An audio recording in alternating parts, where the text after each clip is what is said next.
আসসালামু আলাইকুম। রেহানাস ফ্যামিলি চ্যানেলে আপনাদের সবাইকে আরও একবার স্বাগত জানাচ্ছি। আশা করি আল্লাহর রহমতে আপনারা সবাই অনেক ভালো আছেন।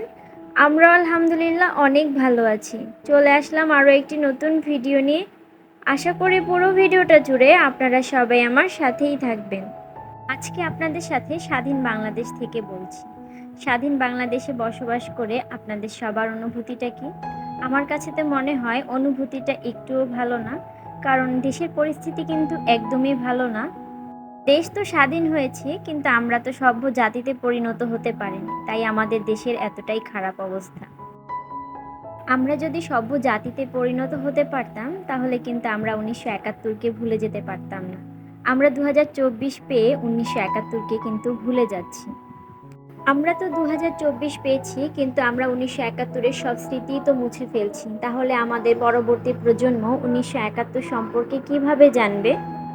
গণভবনে আপনারা লুট করেছেন, সেটা মানাই যায় যে সরকারের উপর আপনাদের অনেক বেশি ক্ষোভ ছিল, সেজন্য আপনারা গণভবনটাকে লুট করেছেন।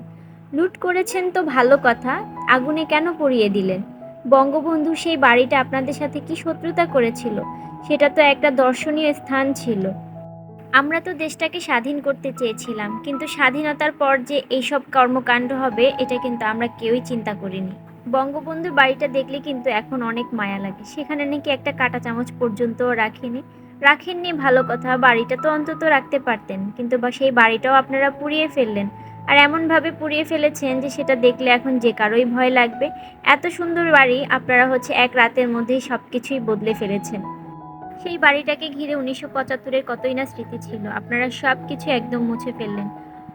বুঝলাম যে আপনাদের সেই নেত্রীর ওপরে অনেকটা ক্ষোভ ছিল, কিন্তু ক্ষোভ থাকার উপর তো আপনারা এতগুলো কাজ করতে পারেন না। শুধুমাত্র যে আপনারা এইসব স্থাপনা নষ্ট করেছেন তাও তো না, যারা যারা আন্দোলনে যোগদান করেননি তাদেরও কিন্তু আপনারা অনেকটাই ক্ষতি করে দিয়েছেন। তারপর কিছু কিছু নেতা আছেন যাদেরকে আমরা সবাই অনেক বেশি পছন্দ করতাম খেলোয়াড় হিসেবে, আপনারা কিন্তু তাদেরকেও একটুও ছাড় দেননি। তারা আন্দোলন নিয়ে কোনো কথা বলেনি কেন, তারা আন্দোলন নিয়ে কোনো পোস্ট করেননি কেন, সেজন্য কিন্তু আপনারা তাদের বাড়িগুলোও ভেঙে দিয়েছেন।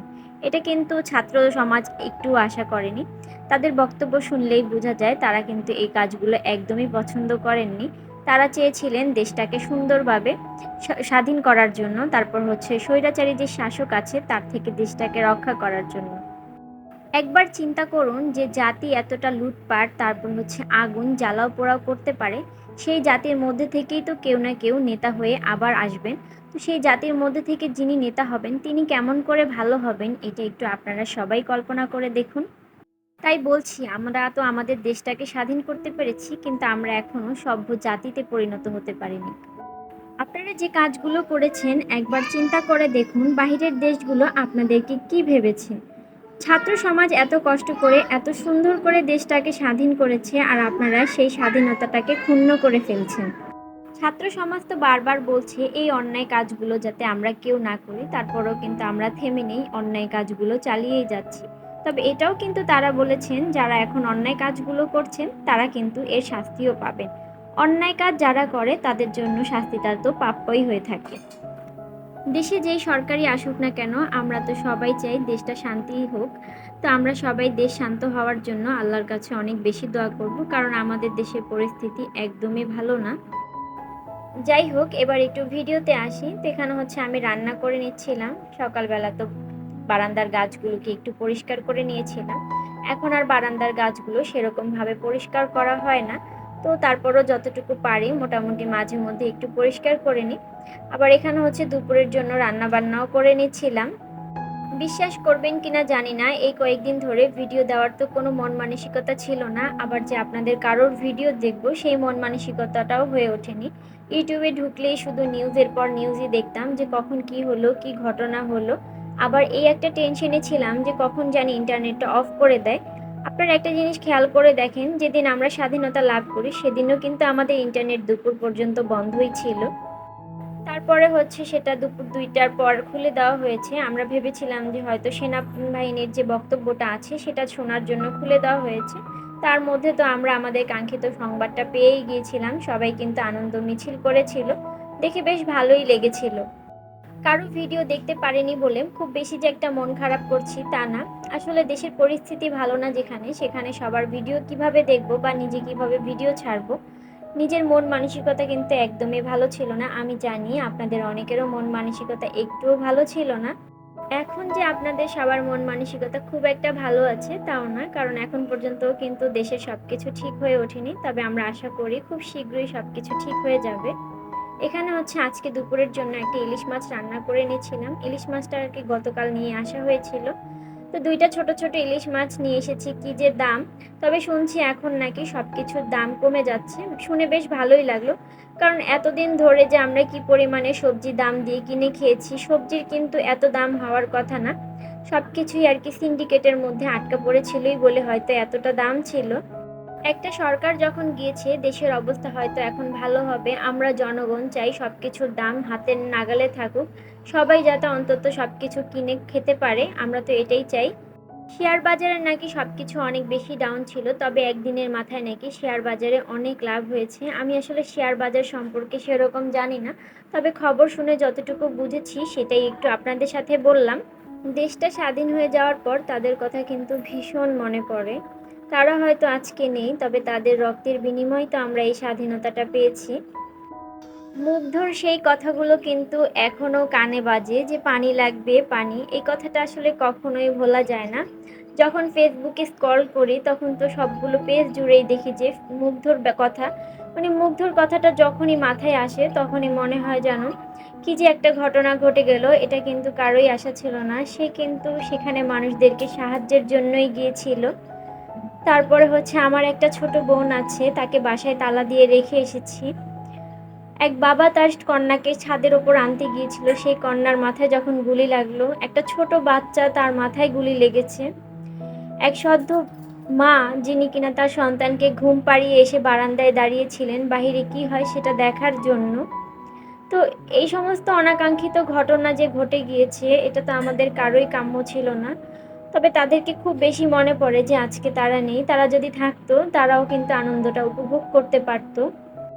এতগুলো মৃত্যুর পরেও সরকার বলে যে আমরা কি অন্যায় করেছি, আমরা কেন পদত্যাগ করব, আমাদের দোষটা কি? আসলে নিজেরা যখন অন্যায় করে সেটা কিন্তু কখনোই কারো চোখে পড়ে না। অন্যের অন্যায়টা বা অন্যের দোষটাই কিন্তু আমাদের চোখে সবসময় পড়ে। আল্লাহ সবসময় মানুষের ভালোর জন্যই করেন, যা হয়েছে সেটা তো ভালোর জন্যই হয়েছে। আমরা হয়তো অনেকেই অনেক আগে থেকেই চাইতাম এই সরকারটা যেন চলে যান। আল্লাহ তাকে এমনভাবে আমাদের দেশ থেকে সরিয়ে দিয়েছেন যে এতটা লজ্জা নিয়ে হয়তো কোনো সরকারের পতন হয়নি, আমার মনে হয় না। বারবার একই কথাতেই চলে যাচ্ছি। একটু রান্না বান্নায় আসি বা নিজে যে কাজগুলো করছি সেগুলোর কথা আপনাদের সাথে শেয়ার করি। আসলে কি যে করছি সেটা যে আপনাদের সাথে শেয়ার করব সেই মন মানসিকতাটা আসে না। বারবার মাথার মধ্যে কিন্তু সেগুলোই ঘুরপাক খাচ্ছে, সেই কথাগুলোই মাথার মধ্যে বেজে উঠছে যে কি হয়ে গেল দেশের মধ্যে। তবে এবার ছাত্র সমাজ পুরো বাংলাদেশকে পাল্টে দিবে এটাই মনে করছি। ইলিশ মাছ রান্নাটা বসিয়ে দিয়েছিলাম, আমার কিন্তু আস্তে আস্তে সবগুলো রান্নাই করা হয়ে গিয়েছে দুপুরের জন্য। তো এখানে হচ্ছে বিড়ালটা বসেছিল, আজকে বিড়ালের অনেকগুলো শ্যুট নিয়েছিলাম তো কাজের ফাঁকে ফাঁকে, সেটাই আর কি আজকে আপনাদের সাথে শেয়ার করলাম। তো সব কিছু এখন টেবিলে রেখে দিচ্ছি। অনেকেই হয়তো বলবেন যে ছোট ছোট পাতিলে করে কেন রাখছি, বাটিতে রাখলেও তো পারতাম। আসলে এখানে বসে তো আর খাবো না, নিচে ফ্লোরে নিয়ে বসেই খাবো, তো এর জন্য হচ্ছে এখানে আর কি এগুলোকে একটু রেখে দিচ্ছিলাম। রান্নাঘরে রাখলে দেখা যায় যে খাবারটা একটু নষ্ট হয়ে যায়, যেহেতু সেখানে প্রচুর গরম। তারপরে এই তো এখানে হচ্ছে অনেক দিন হয়েছে যে ক্যাবিনেটটা ছিল সেটার উপরে কোনো কিছু দেওয়া হয়নি। তো আজকে হচ্ছে একটা মানে কি বলবো, এটা আমার মাথায় আসছে না, তো এটা কিনে নিয়ে আসা হয়েছে, এখন আর কি এটাকে এখানে লাগিয়ে দিচ্ছে। এরকম হলে আর কি একটু ভালো হয় যে মানে প্রতিদিন একটু মোছা যায়। অন্যভাবে যদি একটু কাপড়টা দিয়ে রাখি তাহলে হচ্ছে কাপড়টা বারবার চেঞ্জ করতে হয়। আর এখানে হচ্ছে একটা মানে কর্নারে একটা র্যাক রাখবো, তো ওইটা আর কি সরাতে আমার ভীষণ কষ্ট লাগে। এর জন্যই বলেছিলাম যেখানে যাতে এমন একটা কিছু এনে দেয় যেটা আমার মুছতে একটু সহজ হবে, তো সেটাই নিয়ে এসেছে। আর এই যে র্যাকটা আছে এটার মধ্যে সবগুলোই হচ্ছে পারফিউম, দুই একটা হচ্ছে আমার মেয়ের ওষুধ। তো এটা আর কি প্রতিদিন সরানো আমার কাছে অনেকটা ঝামেলার মনে হয়, তো এর জন্যই আর কি রান্না বান্না করেছিলাম, ঘরটর গুছিয়েছি, এখন এইটাকে একটু গুছিয়ে সুন্দর করে পরিষ্কার করে নিচ্ছিলাম। অনেকদিন হয়েছে যে এই কাজটা করতে চাচ্ছিলাম, কিন্তু সময় সুযোগের অভাবে বাহিরেও যাওয়া হচ্ছিল না, তাই হয়ে উঠছিল না। তো আজকে পর্যন্তই। আপনারা সবাই ভালো থাকবেন। পরবর্তী একটা ভিডিওতে দেখা হচ্ছে। আল্লাহ হাফেজ।